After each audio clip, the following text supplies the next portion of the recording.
So volume could be the reason you're not crushing it. These are rookie numbers, bro. Like, get those numbers up. But this is the first time in probably like a year and a half that I've actually felt like nervous to do something. And I think if you take the same approach to how you decide what to work on, you can go very far in a very short period of time. I think that's just the best way to do it. But the reality is I think we all already know what we need to do. It's just about like actually doing it.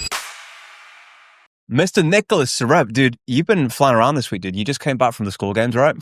That is correct. Thank you very much. Dude, tell me about that. So you met Hormozi, you met Ovens, met other guys. Dude, what was your biggest takeaway? And do you want to yap on what the experience was like, bro? And we'll crack it. Go on, man. Yeah. My biggest takeaway is they really bought a lot of these sweaters because when I was at their office, they had this giant like leaning tower of school merch, basically. Wow. That I got to see. And I was just like, hey, could I have one of those? And they were like, one? Take 10. And I'm like, dude, I don't think I'm going to take 10. But anyway, another thing is that these are very comfortable. And so I've found myself wearing them regardless of what it is that I'm doing. So I don't know if I'm just being seen as shilling school. They're definitely not paying me for this. I'm getting paid indirectly through school, I suppose, at this point. But they're not shilling me to wear this. I'm actually wearing their sweaters out of the goodness of my own heart and the fact that they are comfortable. And they're comfortable. Yeah, I can fill you in on how the event went. Dude, I'd love to know, dude. Yeah, so sweaters were good. That's the most important thing. And how was the event? Anything you learned? What was your kind of biggest takeaway from it? Well, I'll tell you the story first. And the story was that they asked me to do a little bit of speaking with Hormozi and then with Ovens in front of everybody else. Because we've seen explosive growth with Maker School, and obviously everybody's just interested in how I do it with such a little headcount. So I'm coming in there. I think the event was supposed to start at 9:00. But nobody tells me like what time I'm going to be speaking or anything. And so I'm expecting I'm going to have like, at least like 3-4 hours and like warm up a little bit, maybe talk to a human being that isn't like my freaking camera lens for once. And, I'll like get to be boots on the ground for a bit before. But I come in and it's like 9:02. And then Andrew Kirby comes up to me and he's just like, all right, man, let's mic you up. And I'm just like, what? And like, you can't. Coffee, yeah. Yeah, I know, exactly. You can't. And I was eating like a little chocolate bar and stuff for like, nutrition in the morning and shit. And anyway, the long story short, like my heart started beating. I was like nervous and I was just like, holy shit. And then Sam Ovens and Hormozi started talking about school and then also where they see the platform going and also like, the best way to achieve like good results with this sort of business model. And then I'm sitting there and then like every now and then like Hormozi or Sam will be like, yeah, and like, as we see, Nick exemplified that in the last whatever. And I was like, and like every time you could like plot my heart rate on a graph, it's like, and then it kind of goes down. Yeah. And I'm freaking the hell out, right? But anyway, you don't see it from the outside on. I look very calm and collected. I'm sure you'll see that in the footage. But yeah, man. And then finally, like it's getting closer to the point where I'm like supposed to speak. And then I just had this like weird moment of realization, Jack. And the moment of realization was like, when's the last time I actually felt nervous about anything? I don't know about you, but like, we're in the public eye quite a bit. And so we do this sort of stuff. And, the impact that our content has like is pretty freaking big at this point. And you just grow kind of numb to it all. But this is the first time in probably like a year and a half that I've actually felt like nervous to do something. And I just realized in that moment that it wasn't that I was feeling nervous, but it's that I was feeling alive, like really, truly alive for the first point in a very long time. And I mean that in the best of ways. I've just grown very used to the day-to-day actionables that I'm doing, but this was like fucking new. So that just completely shifted my mindset about like 3 minutes before they called me up. And I was like, wait, I'm not nervous. I'm excited. This is going to be awesome. And this is more or less everything I wanted, to be able to talk alongside these greats. And then they invited me up. And from my understanding, I did a pretty good job, but I guess the internet will fill me in on that. And yeah, man, it was freaking cool. It was really cool. I had a lot of fun. What would you, if you had to like TLDR your 3 biggest like footnotes of what you delivered to people, and then also your big 3 takeaways from the event, what would you say they are? Biggest one was the daily consistency. So I'm just very consistent every single day. I don't take like weekends off of my school posting or whatever. I don't take holidays off or whatnot. The way that I see it is not 0 to 1. The way that I see it is like, it's like a shades of gray, right? So like I just show up and I do like my hour and a half every morning and then that's it. And believe it or not, if you just show up and do an hour and a half of something any morning for a long enough period of time, you will eventually become the best ever at it. Yeah. That's the big takeaway. And then the one that I got from everybody else while I was there was volume. I just realized that like a daily school volume for a lot of the big communities is actually really low. Like for the founders in the communities, they do like 5 or 10 or 15 activities a day on average, if that. And then I came in at like 200 a day. And so I just realized how big that discrepancy was. And I was like, okay, well, if I'm putting in like 10 times the activity, 10 times the output, like it's not surprising that I would see 10 times the revenue or whatever. So viewed in that way, it's also very much like a volume game. And there's just like some very low level, simple things that you can do in a community to really improve everything. And it just tends to be showing up. If you just show up every day and just communicate with people and replies and treat them like people and not just dollar signs to you, like you just obviously make a ton of money, right? Nothing novel, nothing groundbreaking. I wish I had walked away with like some truth, but the reality is I think we all already know what we need to do. It's just about like actually doing it. Dude, the second time I went, I had the same. It was kind of like my biggest takeaway was you already know, just do it. And because I met I think I mentioned on the podcast before, but it was like our version of Shark Tank, because I call Dragons Den. Mm-hmm. My first business, I met one of the dragons called Piers, and we won a day with him, Nick, and we sat down, and I was like, dude, this guy, bro, is going to give me the answer I'm looking for. I didn't even know what the question was. I just knew he had the answer to it, and we sat down with him, and it was cool. He had, but like the biggest takeaway I had is like there is no silver bullet. I had this like image in my mind, like he was going to swoop in and say, Jack, do this. And I'm like, oh my gosh, that's it. I need to go and do it. It didn't exist. And I think everyone has this like guru busting moment where it's like, wow, you kind of already know the thing. It's just an execution of a thing. Like I had this big conversation yesterday. The biggest mental upgrade that I've made in the last whatever time frame is removing the preoccupation of things I cannot control. And I think that is a truth of depth in the sense that you can understand this stoic mindset on different levels, the deeper you get. And all that ever matters is the day. That's it. You win the day, you stack wins in the days, and then it happens. And a good analogy is we're talking about the cut, right? I run like a mile a day for the past like 28 days. At day one, you're like, oh my gosh, is it going to take forever? And at day 28, you're like, okay, cool. It's like, I've seen a little bit of progress off the back of that. And it's like, for me, the biggest mental unlock was knowing that like, because it's my personality type, bro, that I like to get clarity. I don't like things in gray areas. Like I like to finish the day knowing exactly where I stand with things. But you get problems sometimes in business that cannot be solved in 24 hours that you kind of have to chip away at. And then you have this like nebulous kind of ambiguity that floats around.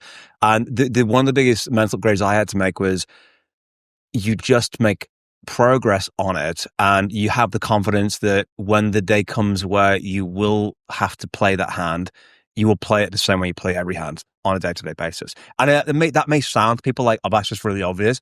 But for me, like that, like I think that's like, I do think it's a truth of depth to it that you understand at different levels. Yeah, it's all really obvious, isn't it? There is no magic bullet panacea, no nothing. One thing I realized up there is if you just do something every single day and make sure that thing is important and drives value, in a year and a bit, you will be on stage with the biggest of the biggest, Like that's about it. If you just note stop for a year, whoever you are, whatever skill you have, you can eventually be up there with people that you thought you never would really be able to. It is not really all that conceptually difficult. And I think that's why having meaning behind what you do is so important, because there will be days when you just don't want to do the thing. But if it means a lot to you, you will find a way. You'll find a way to make it happen. Yeah, I mean, it's true. It's also like if you were to ask yourself the question, if I were to copy and paste this day 400 times, what kind of life would I have? Yes. And if you don't like the outcome, all that exists is today. When Absolutely. you get down, that's all it is today. I really wish I had read Atomic Habits by James Clear like 5 years earlier than when I did. Dude, yes. Do you know the biggest? Do you know what's so funny? Like, do you know when you discover something independently and then you happen to find out that it's like this big like meta knowledge everyone knew about? This happened to me with one of the quotes, which is, "If you're not doing it at the age of 30, just admit that you're never going to do it, that it's never happening." And I had this like realization. I was like, be comfortable not having, and then I realized, oh, that's actually like one of these foundational things in James Clear's book, and I was like, oh, okay, that's cool. I was thinking that before it was cool. I did that before. I had a friend once that believed he invented the flip phone before anybody else. It came up in conversation every time we met. I don't know how, every single time. It comes up organically, completely, Jack. It Completely does, yeah. organically. I didn't understand that ideas were worthless at that time, but like we give it to him now. We credit him with the flip phone. But dude, that's cool. Dude. So you had a great time at school. It's always good to do these live events, right? Catch up with people and see people in flesh and speak on stage. It's really fun. Yeah. Los Angeles was awesome too. Enjoyed that. I had never been to Los Angeles for a prolonged period of time before. I'd stopped in briefly on a road trip one time for like an hour and a half, 2 hours, something like that. This is the first time that I actually got to see LA, you know, Hollywood culture and all that stuff. Yeah. And it's just to put so much of my, like, so much of the culture I've consumed, like, in context. Crazy. It's very Dude, like, yeah, isn't it? It's very GTA like. it's so GTA like. Dude, there's so many lanes on their highways. Dude, they have like 14 lane highways, man. And I'm thinking like, oh, this is just I don't know what I was thinking, that it was fake or something, but like, yeah, man, like you want to go from Culver City to, I don't know, Pasadena or whatever. Like, you got to go through like a 14 lane highway in order to get there. You want to walk in LA, you're fucked. Totally. You're no chance. It is a city for cars, and that's it. 100%, 100%. And it put a lot of like, yeah, anyway, I mean, that's just so crazy to me. Like LA is like super, super car centric. And I'm not going to make this a big urban planning thing, but compared to where I grew up, Vancouver, like we were naturally bounded by mountains in the north and then oceans to the east and then, oceans to the west and then the US border to the south. And then there's only so much you could expand in the west as well. So we're kind of like super dense, right? And because of the difference in like central planning and stuff, we tended to build up and then we tended to build like transit hubs that enable us to like get around really quickly. And we just couldn't do like the 14 freaking lane highways, right? But LA was not bounded by those geographical restrictions. And so I think logically they're like, well, roads help us travel. So we're just going to put more roads. That makes sense. And you really see it just in terms of like the design. When people like make plans, they make plans around the traffic. It's literally like, oh, well, this is going to be like 45 minutes here, another 45 minutes there. Traffic could make that an hour and a half, so we need to like bump that into the considerations. And I'm like, I never even thought of life that way. That's so crazy. You would just go where you want to go. You would just go where you want exactly, to go. Exactly. I definitely prefer that to the traffic situation. You've been to LA, I take it? Yeah. Best coffee I ever had was in LA, dude. I liked it. It's cool startup culture. Yeah, dude, LA's wild. I mean, my biggest takeaway from America is that the average cost of a life feels less. Interesting. Because I saw a biker got knocked over and he was like sprawled out, Nick. He was like this, like literally just on the freaking highway. And everyone was like, beep, beep, beep, beep, like trying to like get past, like move out of the way. Like, and this guy's like possibly dead. And I was like, wow. And then also getting around the gun culture, like regardless of like whichever side you fall with it, it's unusual in the UK to see somebody with a gun and to see more cops and freaking checkout attendants with freaking, you know, Glocks in their pocket was like weird to see. It was like, this is weird to see. So dude, it's nuts. Yeah, it was a really interesting experience. Coffee was good. The food was good. Free speech is cool. I like being able to say stuff without said guns. No, they use batons over there. Dude, this is a great segue into like talking about the geopolitical landscape here a little bit about what's happening in my hometown, Nick, in the UK, where I grew up and had a bit of a life, because there's been some news in the UK at the moment. Let me have a look. Actually, we have found out. So basically, UK and I have had this like strategic collab that they're planning, and essentially they want to build out in their London research and engineering teams. Because for everyone watching who's not in the UK, like the UK is falling behind. I saw this interesting graph that says like basically it was like how many millionaires are leaving the UK, and I was saying we've had the second greatest in the world. We're now number one by a crazy margin of net millionaires exiting the country annually.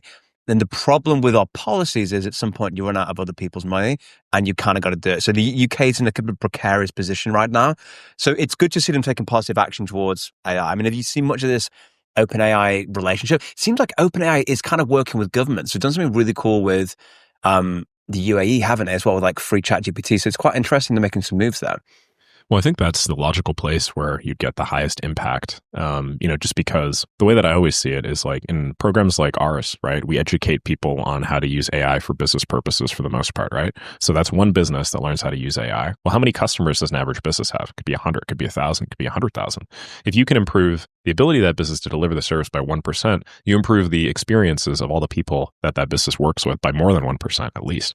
Now, a government is just a really big business, right? It's a business that also has the ability to mandate things by force, which is one thing that most businesses don't have. But the point that I'm making is like now it's a government, it's 50 million people or whatever that it works with. If you can improve the experience that they have by 1%, I don't even getting your license renewed or something. That's like a measurable impact on quality of life of the citizenry and It is. quality of life of everybody in general, right? It is 100%. It is. The problem is, though, I don't think governments can ever be ultimately efficient at what they do because they function like a business in some respects, but they lack the counterbalance that drives efficiency and innovation, which is the money doesn't grow on trees type thing. They have this unlimited. If you give every startup an unlimited budget, I mean, it's crazy, right? So you don't have that counterbalance. It's never effective ever. So that's true. Yeah. And incentives as well, right? Like a business goes out of business, but a government, they don't really go out of business if you catch my drift. They can always just print more money. They don't, man. They don't. But it's like the threshold is if like when the percentage of the GDP, so all the sort of value produced in the country, when over 50% of it comes from the public sector, that's like a tipping point of not great. Yeah, big red flag. Which is outrageous. Like there is, I don't want to get down but it's a crazy number to think of. Dude, one's kind of adjacent topic to this that will take us off this kind of geopolitical, controversial line of conversation is X. So Elon's basically said he wants to bring back Vine. I mean, did you ever check out Vine? Did you? Dude, I was big into Vine back in the day, man. Bro, it was kind of like mini TikTok in a way, wasn't it? Like we used to make Vines and not even realize it. It was, and I think it set the stage for TikTok too. And to be honest, I think Vine was like TikTok, if not better. It was just a little bit ahead of its time, and the world was not used to that level of stimulation entering children's brains. So they said no. They shut it down, right? They basically, because what happened to it? Did it get bought out and then like completely like sunsetted? Like what even did they do to Vine? No, I don't remember, but there was a big period where Vine was blowing the hell up and everybody was watching Vines and, there were Vine comps on YouTube and stuff like that. And then all of a sudden, it just disappeared. So I'm not really sure. I imagine there was some decision, but at the time I was a kid, so I barely knew. It's like TikTok extra is my take on Vine. 5 seconds maximum. I mean, at least on TikTok, you get respite every 20 videos for some long ass video, right? But if it's literally 5 minutes of synapse firing craziness, you're probably like, it's like, like if you have like a fight, you're kind of neurologically need to reset, or you have a big like workout, your body needs to like recuperate. Your brain will need to after the neurons have been fried. After being on Vine for 10 minutes, dude, it's crazy. Must be the algorithm then. Maybe the algorithm just wasn't as fine-tuned. I mean, nowadays TikTok and X and basically every social media platform, they don't use procedural algorithms anymore. They use AI algorithms, right? So like learns based off of your behavior. But back then we didn't have anything like we have today. So maybe they were just, I don't know.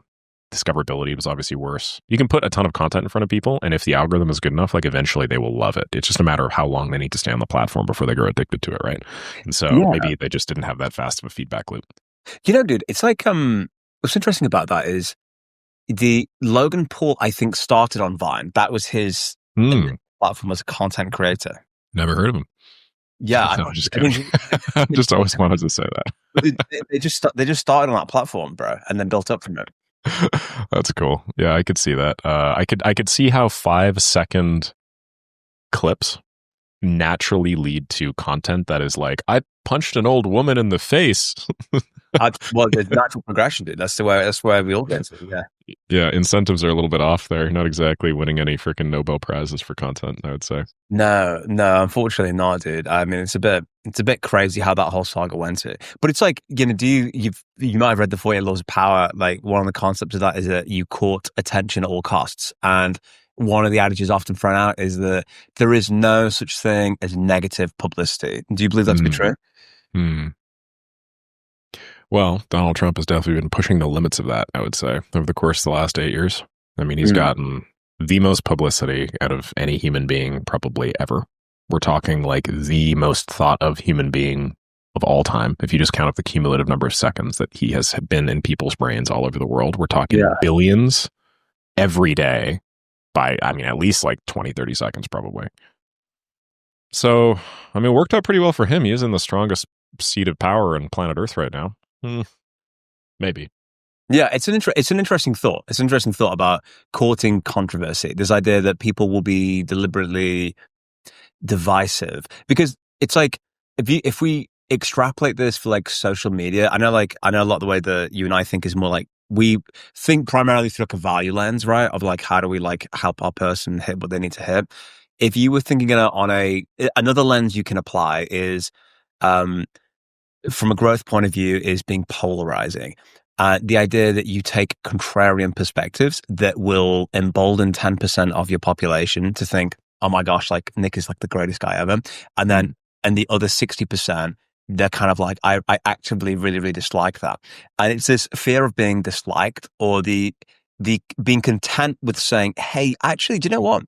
I don't need to have 100% of the total viewable audience on YouTube, TikTok, or whatever like my stuff. I'm actually just going to appeal to this 20%, and I'm going to ignore the other 80, and know that you would be, if you were to have a 20-80 take, right, which is a take that 20% of the population have, you are going to court a lot of super loyal fans and detractors. But you can't get, I think, super red hot fan. I mean, you can with the value exchange, obviously, what we do. But another thought process, if you went out on a limb on a kind of like a non-mainstream belief system, like you will court well, you get 80% haters, but you will get like very fiercely loyal fans off the back of it. So I think that's a really interesting lens. And I know a lot of people, Donald Trump employed that very strategy to become like the Republican nominee, because I think he actually, it's my take on that and this is relevant for everyone, like, you know, social strat, stuff like that. He deliberately went more polarizing, I think, probably than he even thought, so that he could engage the radical to get a swell of momentum and support. And then he kind of neutralized himself out so he can capture the masses. But he went extreme first to get momentum. And you've probably seen these alpha male TikToks, bro. They're like, you freaking suck, dude. I've been in jail. You're a douchebag. You're never going to be worth anything. And they're swearing at their freaking audience to get that polarized guys and stuff. I think it's super interesting thing. No, I don't get any of those. Your algorithm must be different than mine. I said, dude, that's all I get. That's all I get. This like alpha male boot camp stuff. I don't know what you're trying to tell me, dude. I need to like man up a little bit or something. I don't know. Just screwed with you, man. Yeah, you're just alpha. No, mine are all sigma male edits, actually. I love so that. clearly on a different wavelength here. Yeah. I don't think my biceps are big enough for the alpha male ones, so I just get Christian Bale going. Sigma's like the Homelander type of memes. You might have seen those ones. Yeah, I've seen those ones, dude. Good times, good times. Yeah, no, I agree with you on that controversiality thing. I was thinking about doing something controversial. I really was. Like, I was actually going through and I was like, I tried to examine all of my beliefs, and I was like, what do I think is the most controversial of my beliefs? And then I was like, why don't I just talk about that and see what happens? Yeah. I guess I just haven't really felt the need to, haven't really gotten around to it. And to be honest, I don't really think I hold beliefs that are considered super controversial. Maybe I just like am not aware enough that my beliefs are held controversial.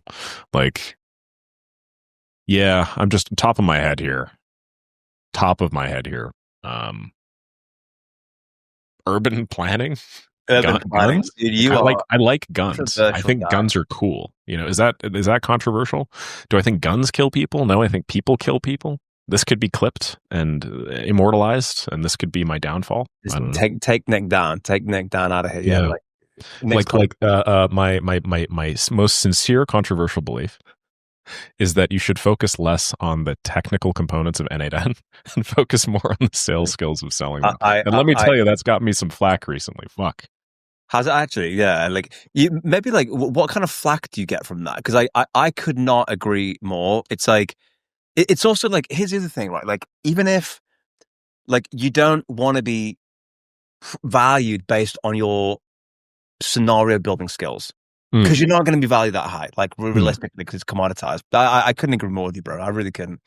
Yeah, for sure. Like, it's funny. I get like flack from both sides of the aisle. It's interesting because I get a bunch of people that are like way more technical than me now, being like, dude, the systems you build suck. They don't really offer any value.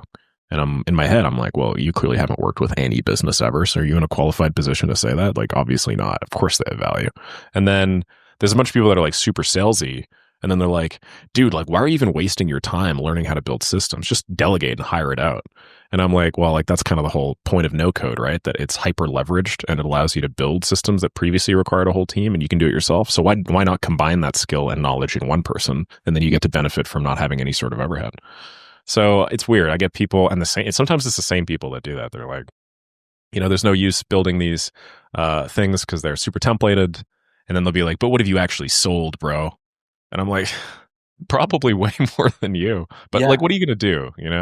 There's this one guy who I'm not going to name who runs a YouTube channel. And he just like shits on everybody in the comments constantly. Like if anybody disagrees with him and they're like, yeah, this is like like a crappy system or whatever. He's like, fuck you. You're a shitty system. Send me a screenshot of your bank account, pussy. And I'm like, no, that's a controversial take. Like, oh, maybe I should do some of that. But I I just know don't some really want to people get just drawn follow into it. that, but they literally, they're out there like sparring with their freaking with their subscribers, and like throwing shots and all sorts of stuff. I respect it, but that is a vibe in a culture for sure. Yeah, I just drop the hearts on the people that like boost me up, and then I just don't drop the hearts on the people that don't. I'm like Oprah, man. Basically, everybody gets a heart. You can't I think it's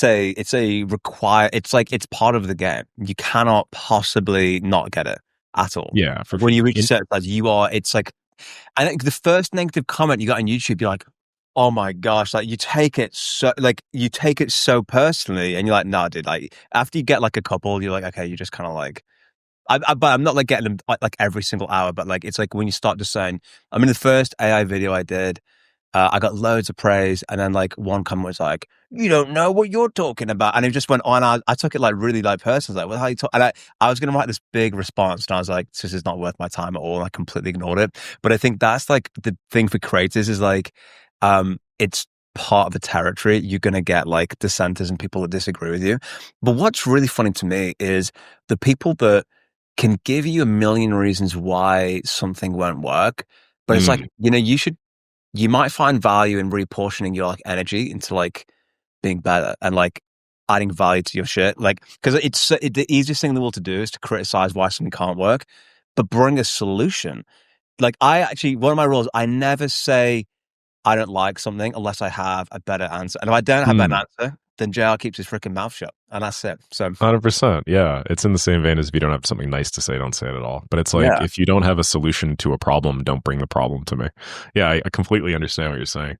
Dude, it's funny because I was trying to figure out the ratio of good to bad comments. So good comments make you feel a certain way, and bad comments make you feel way worse in the other direction. So what's the ratio of good to bad? Like, I get like 1,000 positive comments. And then if I get one negative comment, it like undoes most of those positive comments. So I'm like, you can't. We have a negativity bias. We are hardwired to zoom into negativity. It's I would agree. There has to be some sort of like mathematical. This is just me throwing stuff out on here, but like, yeah, I don't like hiding the negative comments that I get because like I think that even though most of them are totally bullshit and people have no idea what they're talking about, I think it's important for me to see them consistently, because if I don't, then I get echo chambered into believing that people don't hate me. You know what I mean? But what I've come to realize, and one, probably my most controversial take, is that I've come to realize that so much of the stuff that people believe about people, like big, famous, successful people, is just like fundamentally wrong. Like it's like a lie. Yeah. I never understood it, but like, you want to talk about big controversial figures like Donald Trump or whatever. Let's see how many clicks we can get on this video. Yeah. You want to talk about them. Like most of the beliefs surrounding this man are wrong, fundamentally speaking. Most of the beliefs surrounding any controversial figure, Elon Musk, is wrong. And I'm not just going to pick a bunch of people from the right, but like the same thing is the same on the left, like Bernie Sanders or whatever for our American audience, or AOC, Alexander something Cortez or whatever. Yeah. The point that I'm trying to make is like, what I've come to realize is, do you know how much shit I find written about me that is just like completely false? And I mean like, oh, Nick makes $123,894 selling AI agents. And I'm like, no, I don't. Not at all. Like I don't make basically any money selling AI agents at all because I don't like AI agents. Or, there was a thread made about me a while ago talking about how I was a trust fund kid. And I'm like, I'm not a trust fund kid. at all. Like I've never had that. My parents make no money, completely utterly broke. So what I'm trying to get at is like how many of the beliefs that you have about people, like famous people or whatever, are informed by just random one-off statements that you heard somebody else say about them. I would go as far as to say that probably like 50% or more of everything that you base your beliefs on somebody you've never met on are like legitimately completely false. And that's just nature of the internet. So I have a lot more sympathy for them nowadays. I have sympathy for Donald Trump. I have sympathy for Bernie Sanders. I have sympathy for all of these people on all ends of the political spectrum because of it. And that's just the nature of the beast, I suppose. I agree. And I've even found this bias in myself where like I said something and I was like, hang on a second. Where the hell did I even learn that? And then it ended up being something I heard in a playground when I was 10. I was like, man, is this even freaking true? Let me Google. And I was like, this is complete bullshit. I've been saying this for years. I completely, but it's true. It's like that. There's also this thing of like what's repeated is considered true sometimes. Right. And then you get all these different things of people believing things. I mean, like if a buddy of mine got a Reddit attack thread on him, that was created. And he was like, it was really like bothering me a little bit because like this is brand, if you Google him, it pops up and all this sort of stuff. And I just thought that was like really interesting that like there are a segment of people that just specialize in just spreading like lies basically, and doing this stuff. And I think it's that I kind of believe that the bigger you get, the bigger that gets. I don't think this is because your exposure to people just increases, right? Like the bigger you are, the more crap you're going to get. You're going to get like, I mean, take Hormozi, for example, right? Regardless of whatever the truth is of the topic you're asking the question, he has such a reach that people will now create content saying Imam Ghazi exposed. Bam. Like you're going to get an exposed video. Like you can't not get one. Like if you're big enough to get clicks, they're going to find, it's inevitability. It's just 100% going to happen. So it's just a muscle that needs to like grow as you scale, man. Yeah, I can't wait for Jack Roberts expose, Nick Sarath expose. Like that's gonna be sick. I want a Vice documentary dropped about me, man. That's it. Dude. I might get ahead in front of myself. Do you know, like when like the premium brand releases like the knockoff version, I might make the scammed expose one myself, and I'll flood the internet with it so people get sick and tired of it. And then when the real expose comes, it's like the boy who cried wolf type of thing. So yeah, a picture with you and Ghislaine or whatever. Just some like controversy. I want to Photoshop you, dude. Dude, he's not. That's been tea the whole time. Like, doesn't even drink coffee. Like, who is this guy? Man, that's yeah. All right. Anyway, listen. What other AI news we got over here? We can help people digest. All right, let's dig in. Let's see what we got. GPT-5. That is rumored. There's no 100% verified take on it, but I think, was it The Verge that reported that it's expected sometime in early August 2025? I mean, that's in like 2 weeks from now. It is actually, you're completely right. Well, this ties in with the GPT agents there. And GPT agents went live. I was like, this is crazy. I sat through the 17-minute thing to see what it was about. And like, do you know what's really funny? Like, is like getting to answer the question, what is new? What can I now do that I couldn't do previously? Requires a lot of brain power to actually figure out all this stuff. Because like we've got this Jade agent. Okay, cool. Well, what does it do? It shows you a browser. Okay, cool. What does it do then? And when you get down to it, it's like, okay, no, it's like slightly better than the last thing we did, and it can do this one thing, and it's like 25 minutes to get to the bottom of it. So I kind of a little bit like we talked about quantum leaps in tech and stuff, like with the agent stuff, bro. My kind of takeaway was not changing the full game with that stuff. But the GPT-5, I have no idea what that's going to be like. Yeah, I've since the last week we talked about the ChatGPT agent, I've now let it loose on a bunch of tasks, and I've yet to see anything super useful. I tried getting it to do some simple things. So one thing I want to do is I want to get a t-shirt, and I want to say left click on it, and I just want to wear it on some of my videos. And cool. Just see if there's any sort of impact there. Also, quick little hack here, Jack. Check this out, man. What's your impression CTR rate on average? Oh, I don't know, around 5% or something. Mine too. So that means 20 times more people see your thumbnails than click on your videos, right? Well, if you've ever wondered why Alex Hormozi has acquisition.com, and everything, it's because he gets 20 times the views on the brand, even for people that don't click on the thing. So anyway, quick hack, and I'm thinking of doing that for my own agency as well. Yeah, anyway, I was just like, hey, find me vendors that I could use to print t-shirts or something. It took it like 20 minutes or whatever, and it just came back with the same information I would have gotten after a 3-second Google search realistically. And I was like, all right, well, that sucks. And then I asked it to find me some flights, and it arranged it in a nice table or whatever, but it was still like, the amount of time it took me to read this thing versus just Google flights it, like, using Google Flights to be like location to location, probably about the same anyway. I tried getting it to do some organization for me. Same thing. I don't feel like there's any real use for research tasks. I tried getting it to create stuff for me. Same thing. It's weird. Maybe I'm just not trying the right things, but I feel like realistically, what we need to do to actually understand this is you have a to-do list, right? Mm-hmm. I just take the whole to-do list and just item by item, just send it. And then have a prompt embedded. Like if you don't have the context for the task, just ask me. And then just do that for 20 tasks. And then just spend a whole day just answering, fielding questions. And if by the end of the day it actually makes some progress, then I'll admit that it is worthwhile and probably useful. But right now, it sucks, man. Because I want to be like a big pro AI agents, big pro AI guy. But just every time any one of these developments has happened, I've just really been bashing my head against the wall to try and make it as good as even like a low-level intern at this point.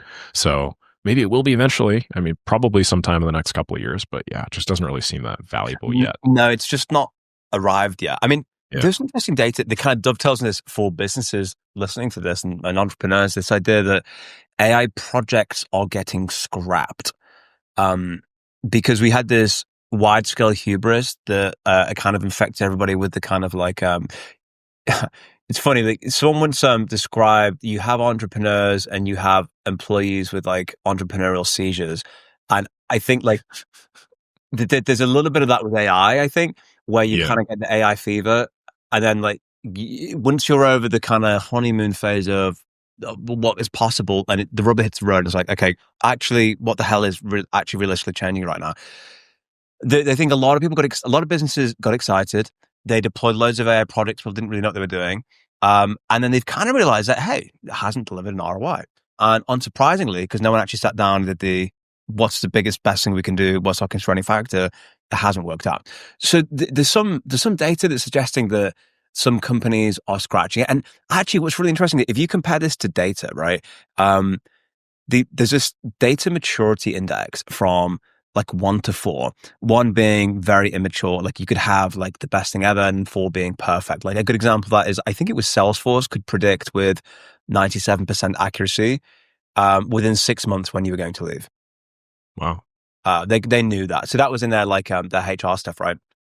It's like, and the thing is, you get so many organizations, and you know this as well, bro, like to everyone listening, that could the potentials up here, they are nowhere near mature enough to implement it. So it's almost like simpler, more basic stuff would realize the value, but I just think it's interesting that a lot of them are scrapping some of the projects. And I think that's probably because they just don't really know what they're doing right now. Yeah, I would agree. There was this big, wild overestimation of the capabilities of agents, and then people brought on agents to do every single thing in their organization, and now like every company's slowly pulling back from that. People aren't talking about it just yet. So no doubt in my mind, future versions of this technology are going to crush, and the future could arrive as quickly as a couple weeks from now. So we see with GPT-5, but right now, just having a real tough time seeing the value. Well, dude, if you apply resources towards something that is not a bottleneck, it doesn't matter. No, it does not matter. So your ability to, just as a user, not even a company, to compile a research report on X, Y, and Z, that is not a bottleneck in your business, odds are. That is constraining your business from being able to make $10 million a year. If you apply a bunch of resources towards that, that will have no impact on your business. So it's just a shiny, cool thing right now. I couldn't agree more. I actually, dude, I've been thinking a lot about this, that this idea of like your 10x leverage tasks, your bottleneck, and what you work on is way more important than how hard you work. Definitely. I agree. That is the bottom fucking line. Like that just is like, I had this to-do list, and it was so funny. I did this deliberately. I had these 5, I said like, these are the 5 highest leverage things I could possibly do. The second I ticked the first thing off the list, this little thing slid in, and I instinctively found myself opening up Slack and I was like, no, Jack, stop. But then I had to literally pull myself back and say no. And it's a muscle you've got to train, but fundamentally that's it. The constraining factor, highest leverage, and that's it. That's all you work on. Because I had this question the other day. I did lots of stuff, but at the end of the day, when I was reflecting, I was like, okay, what did I actually accomplish today? What is different now that wasn't true at the beginning of the day? And I was like, I think I got distracted too much. And so it's like, it's a constant like zoning in on your focus and having clarity on it. And I found from a strategy point of view, I don't know how you do strategy, but I tend to I do pulses of strategy, like short periods where I get very strategic, followed by longer periods of execution, and I pull back strategy again. Would agree with you. Yeah, I do the exact same thing. My blog is a good example of that. I just treat it like a journal. And so I will just journal once every couple of months with some big comprehensive thing about where I'm at, where I want to go, and how I'm going to launch products and whatever to get there. And I didn't realize it, but somebody sent it to me the other day. He's like, hey, was this you writing about Maker School? And about how you're going to make like hundreds of thousands of dollars a month with it. And I was just like, oh, yeah, I guess I did write about that. And I went back and I realized like I'd actually like strategized and been like, I should launch a low ticket community that solves X, Y, and Z problem. But my current constraints are this and that and that and that. And then I was like, wow, I wrote that. And then I just forgot about it. And then I executed for like 6 months. I think that's just the best way to do it. You should not be strategizing constantly. You should design a strategy in a period of high focus. You should implement that strategy. If there's no fundamental reason to believe that that strategy is not working, you should continue doing that strategy. You shouldn't reprioritize every freaking week or month or whatever. You should just keep on doing the thing till it stops making you money. And then, yeah, got to interface with reality. Yeah, I do. And it's also like volume can be the problem. You're just not doing it enough. Like I spoke to a guy today and he said like, I wrote this amazing thing out. I idled the vibe, but he didn't get back to me. I was like, how many reach outs have you done in the last 7 days? He was like, 1. I said, dude, you could have the perfect lead, the perfect everything. You just not. These are rookie numbers, bro. Like get those numbers up, and then we can talk about it. So volume could be the reason you're not crushing it.